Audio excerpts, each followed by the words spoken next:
उधर अमेरिका में बर्फीले तूफान का कहर कम होने का नाम नहीं ले रहा है। अमेरिका में भारी बर्फबारी की वजह से मरने वालों की संख्या बढ़कर 60 पहुंच गई है, जिसमें सबसे ज्यादा मौत न्यूयॉर्क राज्य के बफलो शहर में हुई है, क्योंकि बर्फीले तूफान का असर बफलो में ही है। पूरा शहर बर्फ से ढक गया है। इस शहर में 27 से ज्यादा लोगों की मौत हो चुकी है। शव कार में, घरों में और बर्फ के ढेर में पाए जा रहे हैं।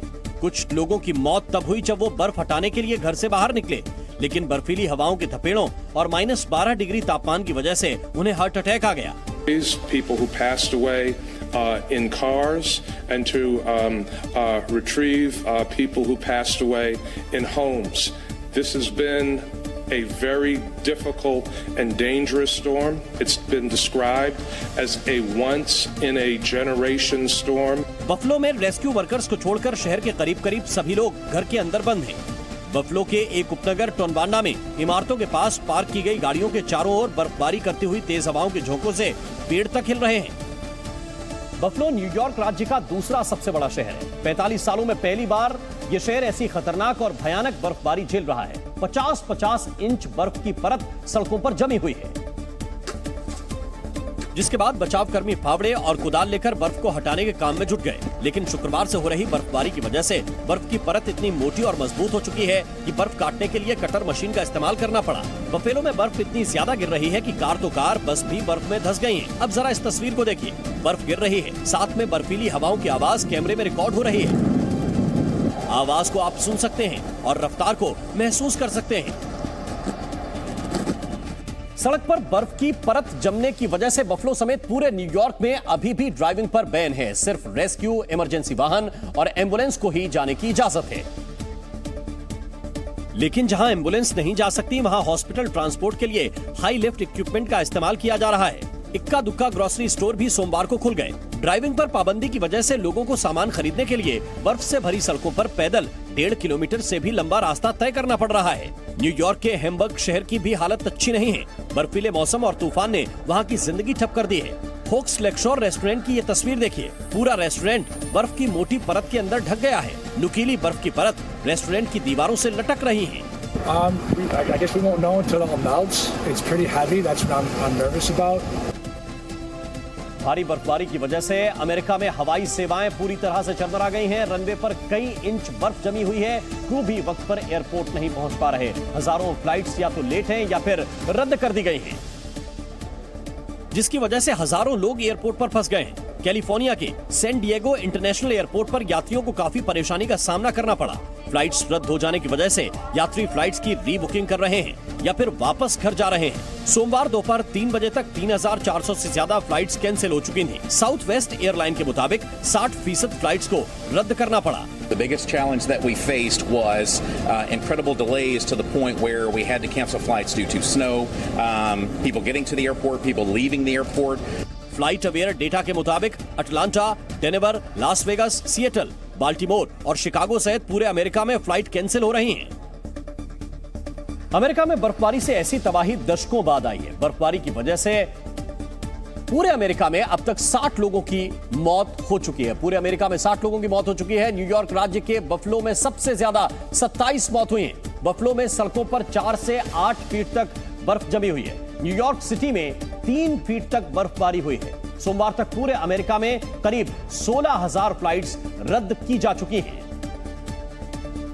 अमेरिका से सटे मेक्सिको की राजधानी मेक्सिको सिटी में सालों बाद अचानक हुई बर्फबारी ने लोगों को हैरान कर दिया। सड़कों पर बर्फ की सफेद चादर जैसी बिछ गई है, जिसे देखने के लिए सड़कों और मैदानों पर भीड़ लग गई। बच्चों से लेकर बड़े तक सभी बर्फ से खेलने लगे। कोई स्नोमैन बना रहा था तो कुछ लोग बर्फ के गोले बनाकर एक दूसरे पर फेंक रहे थे। लोगों के मुताबिक मेक्सिको सिटी में 6 साल बाद बर्फबारी हुई है। लोग बर्फ देखकर काफी खुश थे। Yo llevo 6 años que yo quería conocer la nieve, pero pues no se había dado porque no había nevado. Y este año sí. Sí, por fin vi la nieve. हालांकि मेक्सिको सिटी में ठंड का orange alert जारी किया गया है, यानी यहाँ तापमान और नीचे गिर सकता है। ऑस्ट्रिया में एवलांच का हैरान करने वाला वीडियो सामने आया। बर्फ पर कुछ लोग स्कीइंग कर रहे थे, तभी बर्फ का रेला पहाड़ के ऊपर से गिरने लगा, जिसके बाद वहां चीख पुकार मच गई। बर्फ पर स्कीइंग कर रहे लोगों को इतना भी मौका नहीं मिला कि वो खुद को बचा सके। Oh my God! Oh my God! वहाँ मौजूद लोगों ने भागने की कोशिश की, लेकिन एवलांच ने उन्हें अपनी चपेट में ले लिया। वहाँ मौजूद 10 लोग बर्फ में दब गए। एवलांच की यह घटना 9000 फीट की ऊंचाई पर ट्रिक कोफ पर्वत पर हुई। इस दौरान घटना स्थल से कुछ दूरी पर मौजूद कुछ और लोग स्कीइंग कर रहे थे। उन्होंने पूरी घटना का वीडियो अपने मोबाइल फोन में रिकॉर्ड कर लिया। Oh my God! Oh my God! Dude, Rose just died. इसका फायदा ये हुआ कि वीडियो की मदद से बचाव कर्मियों को लोकेशन का पता लगाने में आसानी हुई। सर्च ऑपरेशन में हेलीकॉप्टर, खोजी कुत्ते और सर्च लाइट की मदद ली गई। राहत की बात यह रही कि इस हादसे में किसी की मौत नहीं हुई है। सभी 10 लोगों को बचा लिया गया है। सिर्फ 4 लोग घायल हुए हैं। 9 दिनों के ब्रेक के बाद भारत जोड़ो यात्रा 3 जनवरी से फिर शुरू होगी। जम्मू कश्मीर में यात्रा की तैयारियों को लेकर कांग्रेस नेताओं ने आज उपराज्यपाल मनोज सिन्हा से मुलाकात की और यात्रा को सहयोग देने की अपील की। लखनऊ में समाजवादी पार्टी कार्यालय के बाहर समाजवादी युवजन सभा ने एक पोस्टर लगाया है। पोस्टर में सुभाषपा अध्यक्ष ओम प्रकाश राजभर के पार्टी दफ्तर आने पर बैन लगाया गया है। अंकिता भंडारी हत्याकांड मामले में उत्तराखंड के पूर्व सीएम हरीश रावत ने धरना दिया और अंकिता भंडारी हत्याकांड की सीबीआई जांच कराने की मांग की। यूपी के बाराबंकी में पुलिस ने शातिर चोरों को गिरफ्तार किया। गिरोह के सदस्य कार से शहर की रैकी करते थे और 3 दिन के अंदर 1 लाख रुपए की चोरी करने का इनका टारगेट होता था। कड़ाके की ठंड से जम्मू कश्मीर की डल झील जमने लगी है। झील में कई जगह बर्फ की चादर दिखाई दी, जिसे देख पर्यटक रोमांचित हो गए। एक्टर सुशांत सिंह राजपूत की मौत के मामले में नया खुलासा हुआ है। कूपर अस्पताल में पोस्टमार्टम के वक्त मौजूद ऑटोप्सी स्टाफ रूप कुमार शाह ने दावा किया है कि सुशांत ने आत्महत्या नहीं की थी, बल्कि उनका मर्डर हुआ था। उन्होंने कहा कि सुशांत के गले में मिली मार्किंग से नहीं लग रहा था कि ये सुसाइड का केस है।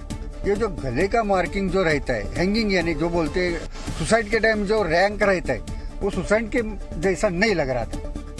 रूप कुमार ने दावा किया कि सुशांत के शरीर पर चोट के काफी निशान थे और लग रहा था कि उनके शरीर में फ्रैक्चर है। मेरे को अलग अलग ढंग से मतलब पैर में, हाथ में, मतलब बॉडी में मार कैसा, अभी देखो अभी मारते वक्त तो उसको कुछ कैसे मारा है वो मैं बता नहीं सकता। वो मार लगेला अलग ढंग के था। हमने जब देखा तो वो फ्रैक्चर के माफिक था। उन्होंने सवाल किया कि फ्रैक्चर होने पर कोई आदमी खुद को फांसी पर कैसे लटका सकता है। अगर वो फ्रैक्चर था तो ऐसा आदमी ऐसा खुदकुशी करने के टाइम ऐसा हैंग कर नहीं सकता है। इस वजह से, और जो मार्किंग मैंने बताया वो भी नहीं हो सकता है। रूप कुमार शाह ने दावा किया कि अगर पोस्टमार्टम की वीडियोग्राफी कराई जाती तो तस्वीर पूरी तरह से साफ हो जाती। रूप कुमार ने कहा कि उस वक्त उन्होंने इस बारे में बात करने की कोशिश की थी, लेकिन सीनियर्स ने उन्हें चुप करा दिया था। मेरे हिसाब में तो सिर्फ फोटोग्राफी हो गई थी। मैं साहब से बात करने की कोशिश किया, भाई सर अपन थोड़ा वीडियो शूटिंग करेंगे, क्योंकि वो जो मार्किंग है वो क्लियरिटी आती थी। और वो सुसाइड नहीं है, मर्डर है। लेकिन साहब बोले तुम्हारा काम तुम करो, मेरा काम मैं कर रहा हूँ। पोस्टमार्टम रिपोर्ट में इन बातों का जिक्र न होने पर रूप कुमार ने कहा कि रिपोर्ट बनाने का काम डॉक्टर का है, उनका नहीं।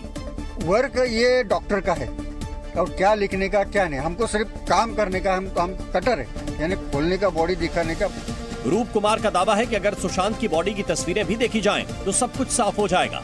उन्होंने अपने लंबे अनुभव के आधार पर दावा किया कि ये सुसाइड नहीं बल्कि हत्या है।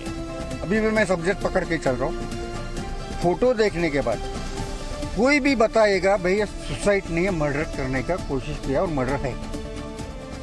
सुशांत सिंह राजपूत 14 जून 2020 को बांद्रा में अपने घर पर मृत पाए गए थे। पहली नजर में मामला सुसाइड का लगा था, लेकिन बाद में सीबीआई को जांच सौंपी गई। सीबीआई की आखिरी रिपोर्ट में भी मौत की असल वजह सुसाइड ही बताई गई।